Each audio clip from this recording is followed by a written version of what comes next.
আমি প্রত্যয় সেন। ঘটনার সূত্রপাত যখন থেকে তখন আমার বয়স খুব একটা বেশি না। আধা শহরে আমাদের বাড়ি, ৫১বর্তী পরিবার, সব মিলিয়ে মোট জনসংখ্যা ২২ জন। আমার বাবা আর তার ৩ ভাই ও ৪ বোন, আমার দাদু ঠাকুমা, ঠাকুমার ২ বোন ও তাদের দুজনেরই ৩টি করে মেয়ে।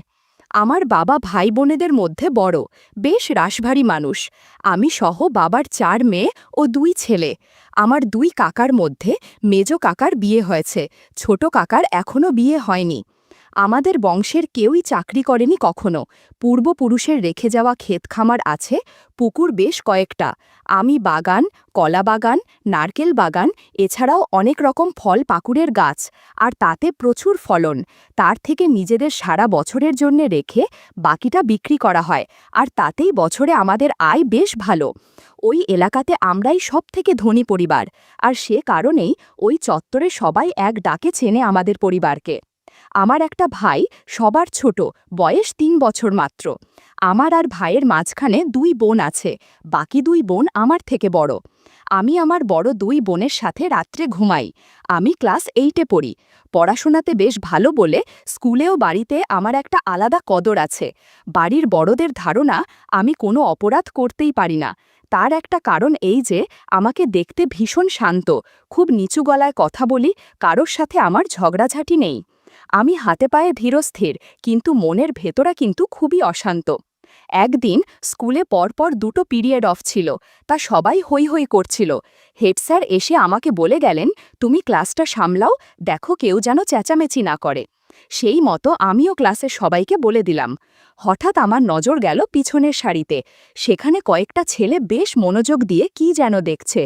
ওরাই রোজ বেশি গোলমাল করে, কিন্তু আজ একদম চুপচাপ। ভাবলাম ব্যাপারটা কি, দেখতে হবে ওদের কাছাকাছি। দেখলাম ওদের একজনের কোলের ওপরে একটা বই খোলা, তাতে কিছু ছবি আর গল্প আছে। হঠাৎ মলয় নামের একটা ছেলে আমাকে দেখে ফেলে, আর সাথে সাথে সবাই আমার দিকে তাকিয়ে বলল, আমরা একটা গল্পের বই পড়ছি, তুই পড়বি? তো আমাদের পাশে বসে পড়। আমি একটু ঝুঁকে পড়তে লাগলাম। গল্পের নাম দেখে বুঝলাম সেটা বড়দের পড়ার বই, যেটা আমাদের বয়সের জন্যে নয়। বন্ধুরা, তোমরা নিশ্চয় বুঝতে পেরেছ কিসের বই এটা। গল্পে কিছু কিছু শব্দ ছিল যেগুলোর অর্থ আমি বুঝতে পারছিলাম না, তাই মলয়কে জিজ্ঞাসা করলাম এগুলোর মানে কি। মলয় বলল, এখন না, ছুটির পর বাড়ি যেতে যেতে তোকে সব বুঝিয়ে বলবো। সেদিন ছুটির পর বাড়ি ফেরার পথে আমাকে বুঝিয়ে দিল। এভাবে আমরা যে যার বাড়ির দিকে চলে গেলাম। বাড়ি ফিরতে ফিরতে মনে হতে লাগলো আমি আজ অনেক বড় হয়ে গেছি। একটু আনমনা হয়ে বাড়ির ভেতরে ঢুকতে গিয়ে আমার বর্দির সাথে সোজাসুজি ধাক্কা খেলাম। বর্দি জিজ্ঞাসা করল, কিরে ভাই, তোর লাগেনি তো? আমি না বলাতে বলল, এরকম অন্যমনস্ক দেখাচ্ছে কেন রে তোকে? স্কুলে কিছু হয়েছে নাকি? আমি বললাম, না, ঠিক আছে সব। আমি আর না দাঁড়িয়ে সোজা বাড়ির ভেতরে ঢুকে কলঘরে পা ধুয়ে ঘরে ঢুকলাম। জামা কাপড় পাল্টে ফেলে সোজা রান্নাঘরে গিয়ে আমার জন্যে ঢেকে রাখা খাবার নিয়ে মেঝেতে বসে পড়লাম।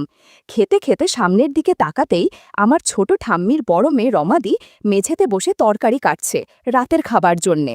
কি যেন দেখতে পেলাম মনে হলো। রমাদি আমার মুখের দিকে তাকিয়ে বলল, কিরে ভাই, খুব খিদে পেয়েছে না রে? পাবেই তো, সে সকালে দুমুঠো খেয়ে বেরিয়েছিস। আমার অবাক দৃষ্টি অনুসরণ করে হেসে ফেলল রমাদি, কিন্তু কিছু বলল না। এদিকে আমার খাবার শেষ হয়ে এলো। এখানে বেশিক্ষণ থাকা মুশকিল হবে বলে আমি উঠে যেতে চাইলাম। যাওয়ার আগে বললাম, কাজ সেরে এসো, আমি আমবাগানের মাচায় বসে থাকি, সেখানে শান্তি লাগে, আর ওদিকে আমি ছাড়া আর কেউ যায় না।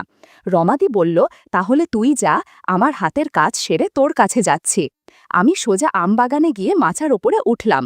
গরমের দিন, এখনো বাইরে বেশ রোদ্দুর রয়েছে। আম গাছের ছায়াতে এই মাচা রাতে আমাদের এক মালি আছে, সে পাহারা দেয়। আমি চিত হয়ে শুয়ে আছি, চোখ বুঝে শুয়েছিলাম। হঠাৎ চোখ খুলে দেখি রমাদি আমার মুখের দিকে তাকিয়ে আছে। কোনো কথা না বলে রমাদি এমন একটা কাজ করল যেটার কারণে আমার বেশ অস্বস্তি হলো। এখানে মাচার ওপর এরকম কিছু হবে বসে আমার কেমন যেন টেনশন হচ্ছিল। বন্ধুরা, ইউটিউবের কড়া নিয়মের কারণে স্বপ্নে যা দেখেছি তা সরাসরি বলা যাচ্ছে না। তোমরা কমেন্টে দেয়া লিঙ্ক থেকে আমার ওয়েবসাইট ভিজিট করো, সেখানে একদম খোলামেলা গল্প দেয়া আছে। হঠাৎ মা আমার নাম ধরে ডাকছে। আমার শুনতে পেলাম মা বলতে বলতে চলে যাচ্ছে, ছেলেটা যে কোথায় গেল, এই তো ঘরেই ছিল। মা চলে যাবার পর আমি আর রমাদি নিজেদের একটু গুছিয়ে বসলাম। রমাদি আমাকে এখানে থাকতে বলে চলে গেল বাড়ির ভিতরে। এবার আমি বসে আছি আর দূর থেকে মা আমাকে ডেকে ডাকলো, ও বলু, কোথায় গেছিলি রে? আমি একটু আগে তোকে এখানে ডাকতে এসেছিলাম, দেখতো না পেয়ে সামনে মাঠের দিকে গিয়েও দেখতে পেলাম না। কোথায় থাকিস রে? আমি খোঁজার কারণ জানতে চাইতে বললেন, তো বাবা তোকে ডাকছেন। মায়ের কথা শুনে আমি মাচা থেকে নেমে মায়ের সাথে বাড়ির ভিতরে গেলাম। বাবা বারান্দায় চেয়ারে বসে চা খাচ্ছেন। আমাকে দেখে বললেন, বাবা, বলু, তোকে একবার স্টেশনে যেতে হবে, ওখানে কেদার বাবু থাকবেন, তুই তো চিনিস ওকে, কলকাতা থেকে কয়েকটা ওষুধ আনতে বলেছিলাম, আজ সন্ধেবেলা যেতে বলেছেন, তুই চট করে রেডি হয়ে বেরিয়ে পড়, আর শোন, সাইকেল কিন্তু সাবধানে চালাবি। আমি ঘরে এসে জামা পাল্টে হাফ প্যান্ট পরেই সাইকেল নিয়ে বেরোতে যাব, আমার ছোটদি বলল, ভাই, আমার একটা জিনিস কিনতে হবে, এখানে পাওয়া যায় না। আমি বললাম, ঠিক আছে, আমাকে বল, আমি নিয়ে আসব। শুনে হেসে বলল, তুই আনতে পারবি না, আমাকেই যেতে হবে। শুনে আমার মন খারাপ হয়ে গেল। ছোটদি একটু বেশি মোটা আর ওজনটাও অনেক বেশি। ছোটদি মাকে বলে আমাকে রাজি করলো, যাতে সাইকেলে করে যেতে পারে। কি আর করা, শেষমেশ ওকে সাইকেলের সামনে বসিয়ে বেরিয়ে পড়লাম। একটুখানি যাবার পর আমার ঘাম ঝরতে লাগলো, তাই একটা ফাঁকা জায়গা দেখে দাঁড়ালাম। ছোটদিও নেমে পড়ল, আমাকে জিজ্ঞেস করলো, এই ভাই, এখানে দাঁড়ালি কেন? বললাম, আমার একটু হালকা হতে হবে, আর একটু জিরিয়ে নেই। রাস্তার পাশে বসে একটু বিশ্রাম নিচ্ছি। এই দুপুরে রাস্তায় একদম সন্ধান থাকে। সুযোগ বুঝে দিদি কলা গাছ দেখে বলল, কলা খেতে খুব ইচ্ছে করছে। দিদির আগ্রহে আমি আর না করলাম না। মিনিট 5 বিশ্রাম করে কলা খাইয়ে বাবার দেয়া কাজ করে আমরা বাড়ি ফিরলাম। বাড়িতে ঢোকার মুখে আমাকে বলল, মনে ভাকে যেন ছাদে যেতে। আমার এবার খুব খিদে পেয়েছে। রান্নাঘরে গিয়ে মাকে বললাম, মা, আমাকে কিছু খেতে দাও। শুনে মা আমার দিকে তাকিয়ে বলল, এর মধ্যেই খিদে পেয়ে গেল তোর?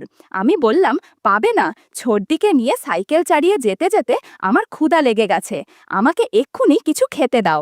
মা আমাকে এক বাটি মুড়ি আর চলা দিয়ে মেখে দিল, সাথে কাঁচা লঙ্কা ও পেঁয়াজ।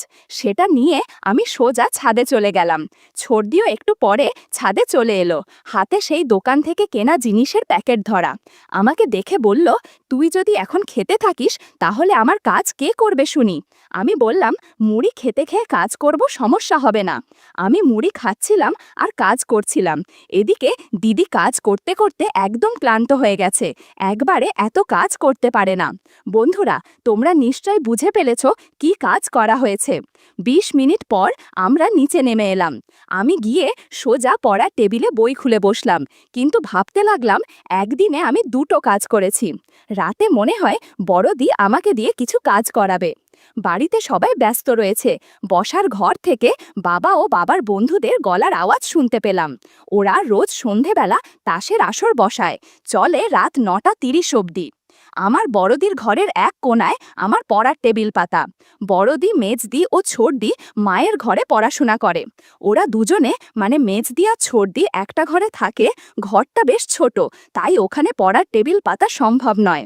আমি আমার ক্লাসের পড়াতে মন দিলাম আর এক মনে পড়তে লাগলাম। এবার আমার বেশ খিদে পেয়েছে, তাই বই বন্ধ করে মায়ের কাছে রান্নাঘরে গেলাম। মেঘ দেখতে পেলাম না ওখানে। বেরিয়ে এলাম, মাকে ডাকতে লাগলাম। ইতিদি বলল, কিরে ভাই, বৌদিকে ডাকছিস কেন? বললাম, আমার ভীষণ খিদে পেয়েছে তাই।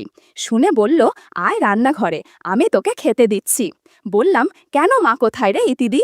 বৌদি এখন স্নান করতে গেছে, দেরি হবে, তাই আমি তোকে আজ খেতে দেব। এখানে বলে রাখা উচিত, যদিও আমি অনেক পরে জেনেছি এই ঘটনা।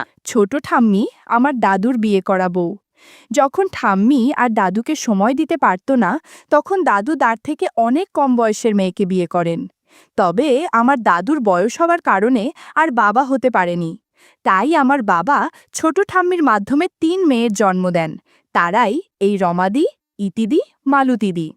সমাজের চোখে বাবার বোন, কিন্তু আসলে তারা 3জনেই বাবার মেয়ে, আর এটা নাকি আমার মা জানতেন। সুতরাং আমার থেকে বাড়ির মেয়েরা সবাই বড়। যাই হোক, মূল ঘটনায় আসি। আমি ইতিদির সাথে রান্নাঘরে গিয়ে খেতে বসলাম, আর ইতিদি আমার জন্যে ভাত বাড়ছে। ভাত বাড়ার সময় ইতিদি একটু গাফিলতি করে ফেলেছিল, তাই আমি হেসে ফেললাম। আমার আর কোনো দিকে খেয়াল নেই। ইতিদির ডাকে সম্বিত ফিরল। আমার দিকে তাকিয়ে জিজ্ঞেস করল, ভাই কি দেখছিলি রে? আমি আমতা আমতা করে বললাম, কই কিছু দেখিনি তো। দেখ ভাই, আমি জানি তুই কি দেখছিলি। আমি কথার উত্তর না দিয়ে ভাতের থালা টেনে নিয়ে খেতে লাগলাম। হঠাৎ লাইট চলে গেল, আর বাইরে তখন হ্যারিকেন জ্বালাবার জন্যে ছুটোছুটি করছে সবাই। এই ফাঁকে ইতিদি মোমবাতি ধরার জন্যে আমাকে নিয়ে স্টোর রুমে চলে এলো। চারপাশে ঘুটঘুটে অন্ধকার, কিছুই দেখতে পাচ্ছি না। এদিকে ইতিদি একটা মোমবাতি হাতে নিয়ে পর্যবেক্ষণ করতে লাগলো। এত বড় মোমবাতি ইতিদি আগে কখনো দেখেনি। কিছুক্ষণ পর আমরা স্টোর রুম থেকে বেরিয়ে এলাম। চারিদিকে তাকিয়ে দেখলাম বাইরেটা এখনো অন্ধকার, মানে কারেন্ট এখনো আসেনি। আমি এবার সোজা আমার ঘরে এলাম। বারান্দায় সবাই একসাথে খেতে বসেছে। বড়দি আমার দিকে ইশারাতে বলল, একটু পরেই ও আসছে। কিছুক্ষণের মধ্যে বড়দি চলে আসলো। বলল, চুপচাপ শুয়ে থাক, বেশি কথা বলবি না। তারপর বড়দি কিছু কাজ করতে শুরু করলো। আমি চুপচাপ দিদির কাজ করা দেখছিলাম। এমন সময় মেজদি আর ছোড়দিও চলে আসলো। 3 দিদি আর আমি অনেক কাজ করেছি সেই রাতে। অন্ধকার ঘরে এত কিছু যে হবে তা কখনো ভাবিনি।